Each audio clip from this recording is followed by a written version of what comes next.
Hello, in this video I'm going to be showing you guys what you guys need to do in order to change out your Ford Excursion 5.4 V8 or 6.8 liter V10, or this might even apply to the f250, f350 from 99 through 05.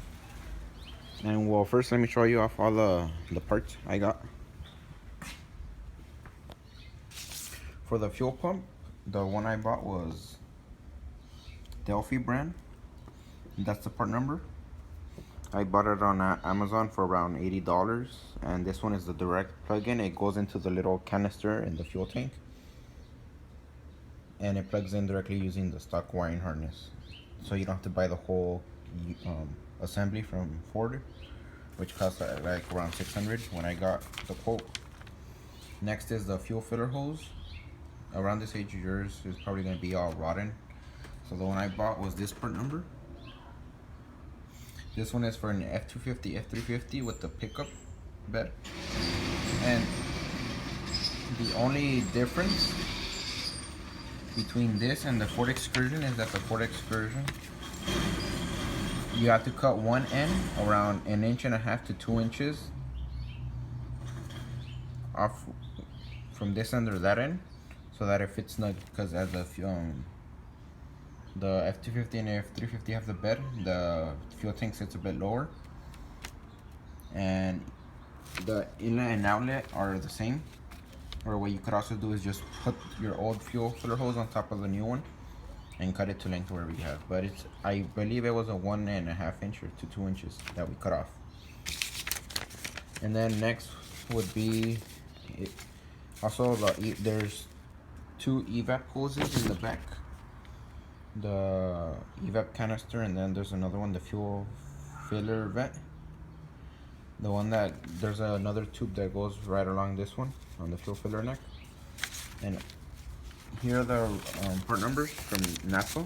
I don't remember the hose sizes again, but that's the part number.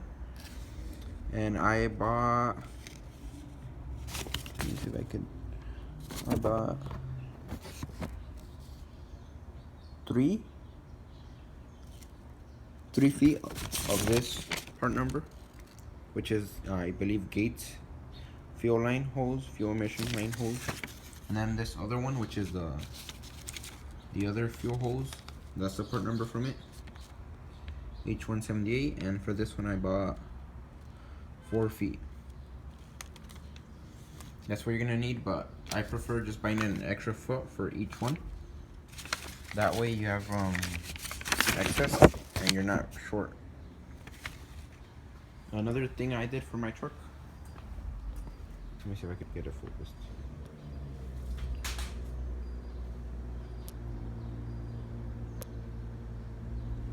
Okay, there we go. Well, you're gonna have to disconnect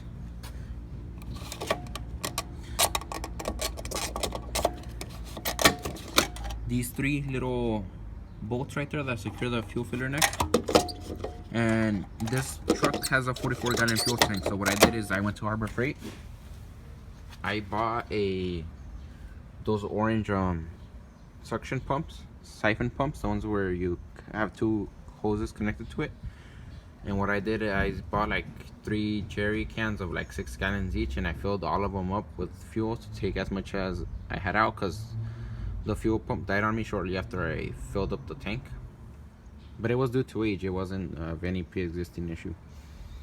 And before you do any of that, make sure you have the battery disconnected. Once you have the fuel drained out, down here you're gonna have,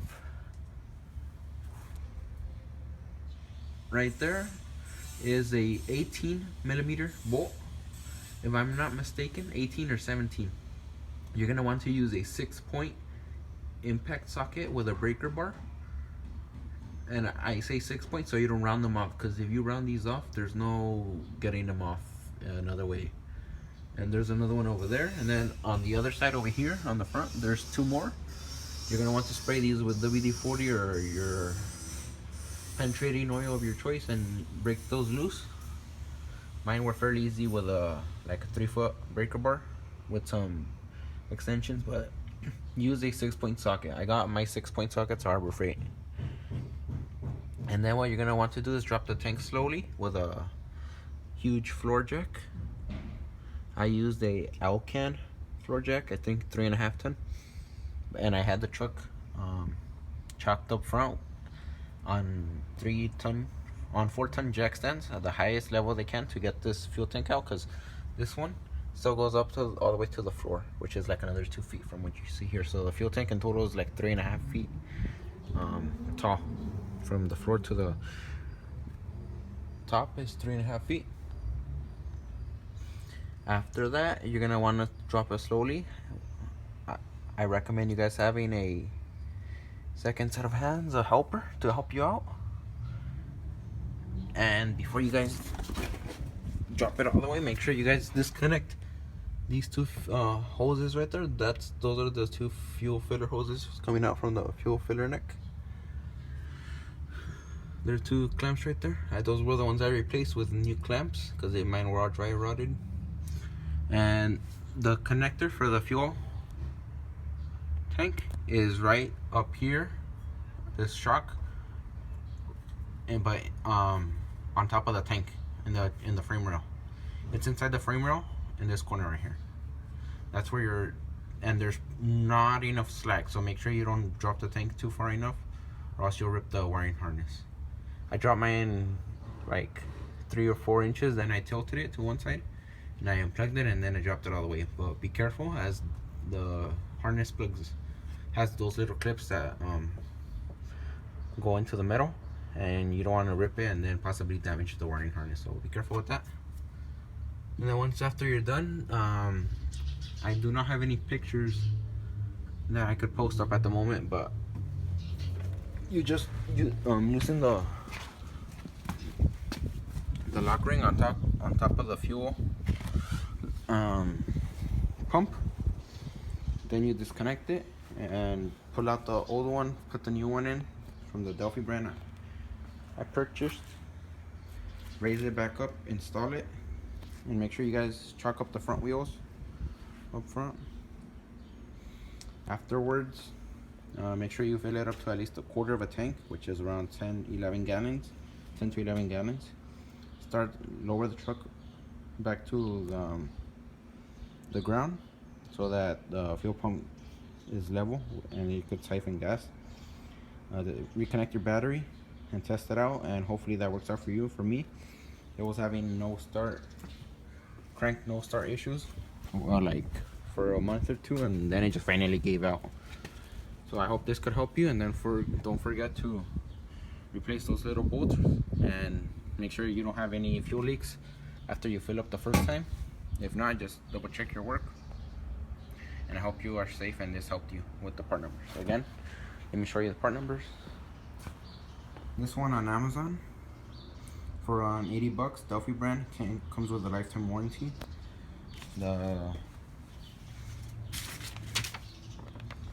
This part number for the fuel filler hose, and then the 2 other fuel lines I bought. Let me see where they went. These from Napa. They were from the Gates rubber line brand. It says NBH, but no, I believe it was Gates, if I recall. And then this one too. I recommend just grabbing 3 to 4 feet of each, 5 at max, so you're not short. And all in total, this cost me around like $300 to change out the fuel pump on this Ford Excursion. Hope this helps you. And if you have an f250 or f250, my bad, this will be the same for you if you have the 5.4 or the 6.8. Thank you very much, and I hope that helps.